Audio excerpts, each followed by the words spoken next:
Hear ye, dear listeners, far and near. Gather close beside thy radios, phones, and glowing screens, for tonight we speak upon matters of the mind, the heart, and the weary spirit.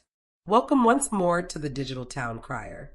We are your humble team Lola and Gladys, walking beside you through stories both heavy and hopeful. This evening, we begin a most important conversation entitled Understanding the Mental Health System. For many people hear words such as therapy, hospitalization, or crisis care, yet know not what these places truly are nor why they exist. To guide us through these winding roads, we welcome a therapist, a mental health professional, and my co-writer, Gladys Wilson. Gladys, I believe that we are about to embark on a journey with our listeners that is of the utmost importance. I am glad I am going on this journey with you.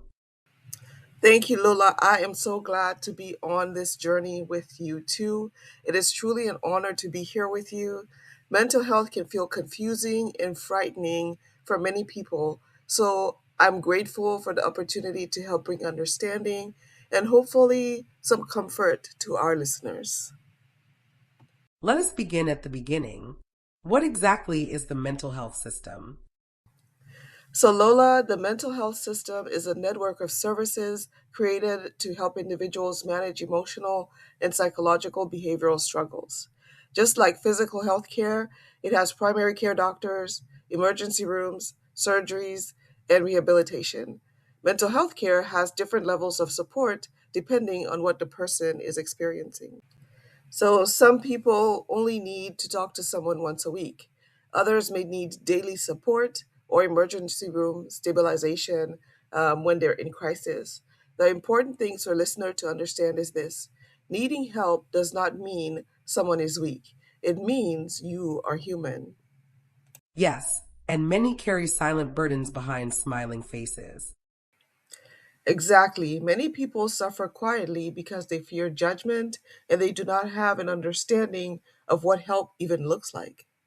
When most people hear the word therapy, they picture two chairs and a long conversation. Is that where most journeys begin? So, for many people, yes, outpatient therapy is often the first level of care. This usually means meeting with the therapist once a week or every other week. Sessions may focus on anxiety, depression, grief, trauma, relationship struggles, stress, or life transitions. Some people also meet with psychiatrists or nurse practitioners for medication management. And what happens during these meetings? Many listeners may feel nervous about entering such spaces. Thank you for bringing this up, Lola, because fear is very common. So, the first session is usually about getting to know the person, understanding how they are struggling with what what they're struggling with, sorry, what their goals are, and how the therapist can help. So, therapy is not about being judged; it is about creating a space where the person can finally exhale. A refuge for the weary soul. Exactly. Sometimes people spend years pretending that they're okay before finally speaking up for the first time. And what happens to those whose burdens are too great to bear, or don't seem to be getting better, but getting worse? So, Lola, it is true that sometimes weekly therapy is not enough. That's where intensive outpatient therapy programs or IOPs can help. These programs usually meet several days a week for a few hours at a time. People participate in group therapy, coping skills training, emotional regulation work, and sometimes substance use treatment. So a person may still live at home while receiving greater care. So, exactly, IOP allows people to continue living in their communities while receiving more structure and support. Many people enter IOP with anxiety, depression, trauma symptoms, and emotional crisis, and that's interfering with their everyday daily life. And there should be no shame in needing more help. None at all, Lola. We would never shame someone who has a broken leg for using crutches, so mental health deserves the same kind of compassion. Now tell us of the next level, the place between home and hospital.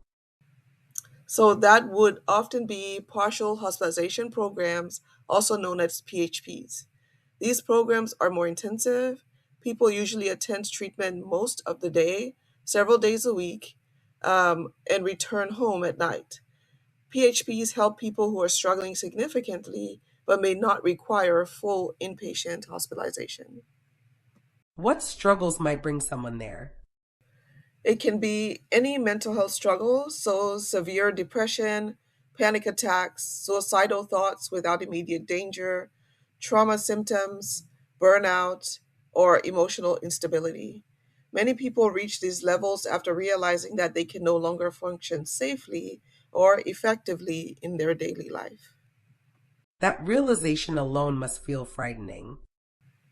It can be. It can also become the moment someone finally realizes the care that they need desperately is also available. Many fear the word psychiatric hospital. Stories and rumors have painted dark pictures throughout the years. Tell us truly, what is inpatient care? So, inpatient hospitalization exists to keep people safe during severe mental health crisis. This may include suicidal thoughts with intent, psychosis, mania, inability to care for oneself, or other situations where somebody may unintentionally harm themselves or others. The goal is stabilization and safety. Not punishment? No, it is not punishment, although sometimes people feel like it is punishment or imprisonment. It is not those things, it is actually caring. Patients are monitored closely, evaluated by professionals, given medication for support when needed, and connected with treatment planning. Most stays are temporary and focus on helping the person survive the crisis. A harbor in the storm. Yes, and many people later say that hospitalization saved their lives. What should families do when a loved one is in immediate emotional danger? So, first, take it seriously. If someone talks about wanting to die, self harm, or feeling hopeless, those words matter. People can contact emergency services, go to the emergency room, call 988, which is the crisis hotline, or even have a mobile team come over to them that is available. Many fear saying the wrong thing in those moments. I hear you, Lola. The most brilliant thing about this is that people do not need the perfect words, they just need compassion. So, simple phrases like, I'm here, you're not alone, your life matters, let's get help together. And what of those whose healing requires longer seasons of care? So, people may need residential treatment programs that provide structure, live in support, and more intensive, ongoing care. This may include trauma recovery, eating disorder treatment, addiction recovery, or long term mental health stabilization. So, healing does sometimes take more time, and somebody needs to be away from the pressures of life. So, sometimes residential treatment can last 30 days or more. Our modern society often demands quick recovery. Yes, it does, but healing is rarely quick. People deserve patience while rebuilding their lives. What about the children? How does mental health appear in younger ones? So, children often express emotional pain through behavior rather than words. Some become angry while others withdraw. Some struggle in school, stop sleeping, or begin to harm themselves. Young people need support, understanding, and intervention as well. And parents often blame themselves. They do, but seeking help for your child is an act of love, not an act of failure. Gladys, why does shame still cling so tightly to mental health struggles? Because for generations, people were taught to hide emotional pain. Many were told, be strong, pray harder, get over it. Other people have had it worse. But often the unspoken pain does not disappear, it often just grows. And silence can become its own prison. Exactly. So healing begins when a person feels safe enough to speak honestly. Dear listeners, Tonight we have walked through many halls, from counseling rooms to crisis units, from fear unto understanding. Gladys, before we go, what final words would you leave with those struggling quietly tonight? So I would tell them this: you are not broken because you need help. Mental illness, trauma, grief, anxiety, and emotional pain are part of the human experience. There is courage in surviving, there is courage in reaching out for support. No matter where someone is in their journey, therapy, crisis care, hospitalization, or recovery, their life still holds value. So healing is possible. I want everybody to go ahead and stay tuned because we're going to be breaking down each one of the level of cares that we just talked about. So we're going to be breaking down what it means to get referred to IOP, what staying inpatient hospitalization looks like, what does partial hospitalization look like, what does residential treatment and things like that look like. So please do stay tuned, like and subscribe to our channel so you can know when those things are coming up. Wise words indeed.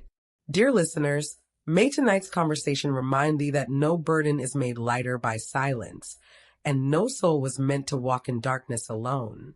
Until next time, take gentle care of your minds, your hearts, and one another.